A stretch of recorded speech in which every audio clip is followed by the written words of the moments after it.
2025 মাধ্যমিক অঙ্ক পরীক্ষা শেষ হওয়ার পর থেকেই ছাত্রছাত্রী, অভিভাবক, অভিভাবিকা এমনকি অনেক শিক্ষক শিক্ষিকা একটা অভিযোগ তুলেছিলেন যে প্রশ্নপত্রে একাধিক প্রশ্নপত্রে ত্রুটি রয়েছে। অর্থাৎ তোমাদের অঙ্ক পরীক্ষাতে যে প্রশ্নগুলি দেওয়া হয়েছে তার মধ্যে বেশ কতগুলি প্রশ্নে ত্রুটি রয়েছে। অনেক শিক্ষক শিক্ষিকা এটা বলছেন। ত্রুটিগুলো কি? অনেক ক্ষেত্রে দেখা গেছে যে একটি তোমাদের পাঠ্য বইয়ে যে অংশটি লেখা রয়েছে মূল্যায়নের অন্তর্ভুক্ত নয়, সেখান থেকে প্রশ্ন করা হয়েছে। কোনো জায়গায় লেখা আছে যে 3 বছরের হায়েস্ট চক্রবৃদ্ধি সুদ তোমাকে দেওয়া হবে, কিন্তু সেখানে দেওয়া হয়েছে 5 বছরের। এবং মধ্যমার একটি অঙ্ক তোমাদের পাঠ্য বইতে একরকমভাবে দেওয়া রয়েছে এবং তোমাদের প্রশ্নপত্রে আর এক রকমভাবে দেওয়া হয়েছে। সম্ভবত তোমাদের পাঠ্য বইতে দেওয়া রয়েছে যে পরিসংখ্যার সমষ্টি হচ্ছে 100, তোমাদের প্রশ্নপত্রে দেওয়া হয়েছে x + y = 100, অর্থাৎ x এবং y এর যোগফল 100। ফলে দেখা যাচ্ছে যে x ও y এর মান দশমিকে আসছে, যেটা কার্যত অবাস্তব। তো এই নিয়ে এতদিন পর্যন্ত বিরাট একটা চর্চা চলছিল, অনেকেই প্রশ্ন তুলেছিল। আজ অবশেষে এই বিষয়টি নিয়ে পর্ষদ কিন্তু মুখ খুলেছে।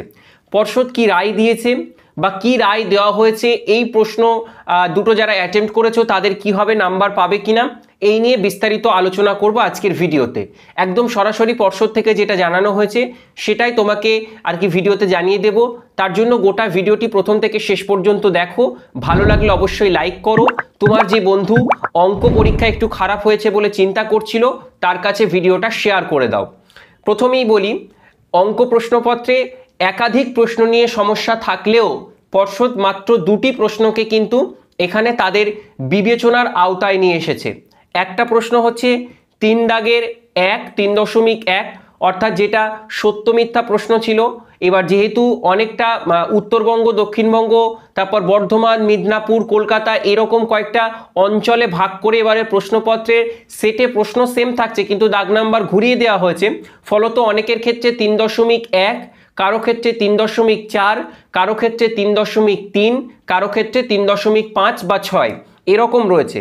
তাই তোমাদের সুবিধার্থে আমি তোমাদেরকে একটুখানি প্রশ্নটা পড়ে শোনাচ্ছি। প্রশ্নটা হলো যে সংখ্যাগুরু মান = 2 × মধ্যমা -3 × যৌগিক গড়। এই প্রশ্নটি, এটা তোমাদের শিক্ষকরা দাবি করছেন যে এটা মূল্যায়নের অন্তর্ভুক্ত নয়, এরকম একটি অংশ থেকেই প্রশ্ন করা হয়েছে। কিন্তু পর্ষদের এখানে স্পষ্ট বক্তব্য, প্রশ্নপত্রের কোনো প্রশ্নই নাকি সিলেবাসের বাইরে থেকে করা হয়নি।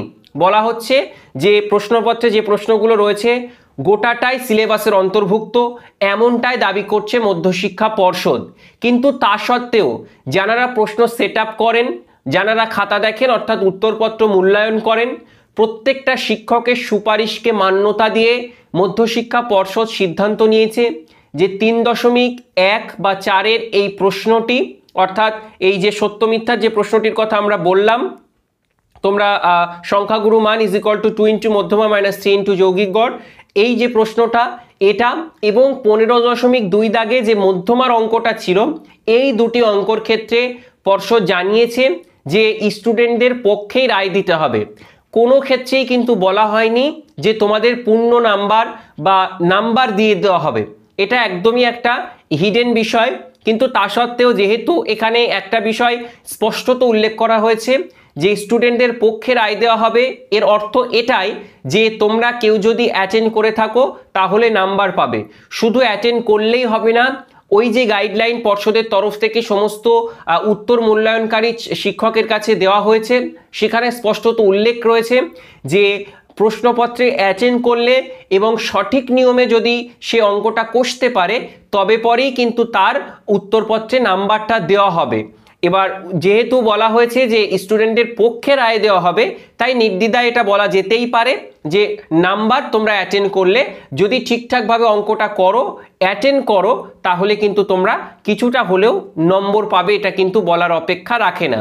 সব বিষয় পর্ষদ খুলে আলোচনা করে না, কিন্তু আমরা তোমাদের সামনে একটা বিষয় একটু নির্দ্বিধায় বলে দিতে পারি যে ছাত্রছাত্রীদের পক্ষে রায় দেওয়ার অর্থই হচ্ছে তোমাদেরকে নাম্বারটা দিয়ে দেওয়া হবে। তো এটা একটা বিষয়। এখানে আমি যে দুটো বিষয় বললাম যে একাধিক প্রশ্ন নিয়ে অভিযোগ থাকলেও পর্ষদ কিন্তু 2টি প্রশ্নকে মান্যতা দিয়েছে, কিন্তু তা সত্ত্বেও তারা কিন্তু দাবি করছে যে প্রশ্ন সিলেবাসের মধ্যে থেকেই করা হয়েছে। পর্ষদ কিন্তু স্বীকার করেনি যে প্রশ্নটা আউট অফ সিলেবাস বা সিলেবাস বহির্ভূত। কিছু কিছু শিক্ষক যেমন দাবি করছেন যে কিছু 1-2 নম্বরের প্রশ্ন কষতে গিয়ে অনেক পেজ মানে পৃষ্ঠা ছাত্রছাত্রীদেরকে খোয়াতে হচ্ছে। মানে বড় প্রশ্ন, যেটা শর্ট প্রশ্নগুলো সাধারণত আমরা দেখি অনেক ক্ষেত্রে মুখে মুখে হয়ে যায়, কিন্তু এবছরের ক্ষেত্রে সেরকম কোনো স্কোপ ছিল না। 2-3 পাতা 1-1.5 পাতা অঙ্ক কষবার পর তারপর এমসিকিউ এর উত্তর বার করতে হচ্ছে। তৃতীয়ত, অনেক ক্ষেত্রে ত্রিভুজের 3টি বাহুর এককবিহীন দৈর্ঘ্য প্রদত্ত হয়েছে এবং ত্রিভুজটির বৃহত্তম কোণের মান চাওয়া হয়েছে। যেহেতু দৈর্ঘ্য একটি রাশি, তাই এটা কখনো এককবিহীন হতে পারে না, অনেক শিক্ষক এটা বলছেন। তারপর অনেকেই এই সংখ্যাগুরু মানের এই বিষয়টি নিয়ে বলেছেন, অনেকেই আবার 5.2 দাগে তোমাদের যে চক্রবৃদ্ধি সুদের একটা অঙ্ক ছিল সেটা নিয়েও কিন্তু প্রশ্ন তুলেছেন। তো পরিশেষে এতটুকু বলতে পারি, তোমরা যারা 3.1-এর ওই সত্য মিথ্যাটা অ্যাটেন্ড করেছিলে তারা তো 1 পাবেই। আর যারা 15.2 দাগের যে মধ্যমার অঙ্কটা ছিল সেটা কেউ যদি যে নিয়মে তোমরা করে গেছিলে অঙ্কটা, অর্থাৎ তোমাদের পাঠ্য বইয়ে যে অঙ্কটি রয়েছে সেই অঙ্কটি যে নিয়মে হবে, 15.2 দাগে তোমাদের প্রশ্নপত্রে যে অঙ্কটি রয়েছে সেই অঙ্কটি যদি তুমি ওই নিয়মেই করে আসো তাহলে কিন্তু কিছুটা হলেও তুমি নাম্বার পেয়ে যাবে, এতটুকুই কিন্তু পর্ষদের তরফ থেকে জানানো হয়েছে। ইতিমধ্যেই যারা উত্তরপত্র মূল্যায়ন করেন প্রত্যেককে কিন্তু এই খবরটা পর্ষদের তরফ থেকে প্রোভাইড করে দেওয়া হয়েছে এবং বেশ কিছু বিশ্বস্ত সংবাদ মাধ্যমেও কিন্তু অলরেডি খবরটা প্রচারিত হয়েছে। তোমাদেরকে আমি জানিয়ে দিলাম। ভিডিওটা কেমন লাগলো অবশ্যই কমেন্ট সেকশনে লিখে জানিও। তোমার ব্যক্তিগত পরামর্শ কি, কোনো অভিযোগ থাকলে সেটা আমার বিরুদ্ধে হোক বা পর্ষদের বিরুদ্ধে হোক বা প্রশ্নপত্রের বিরুদ্ধে হোক, যার বিরুদ্ধে যে অভিযোগ থাকুক কমেন্ট সেকশনে লিখে জানাও। কোনো রকম কোনো অভিযোগ থাকলে, কোনো মতামত থাকলে অবশ্যই কমেন্টে লিখে জানাও। ভিডিও ভালো লাগলে একটা লাইক করে দাও, বন্ধুদের মধ্যে শেয়ার করে দাও। এরকম ভিডিও, তথ্য সমৃদ্ধ ভিডিও পেতে আমাদেরকে অবশ্যই সাবস্ক্রাইব করে রাখো। ভালো থেকো। আগামীকালের জন্য অবশ্যই ভালোভাবে প্রস্তুতি নাও। তোমাদের জন্য ভূগোলের লাস্ট মিনিট সাজেশন আমাদের চ্যানেলে অলরেডি পোস্ট করা হয়েছে, সেখান থেকে একটু দেখে নাও। ভিডিও লিঙ্ক আমি কমেন্ট সেকশন ডেসক্রিপশন বক্সে দিয়ে রাখবো। ভালো থেকো সবাই। আজকের ভিডিও তবে এখানেই শেষ করলাম। Thank you everyone.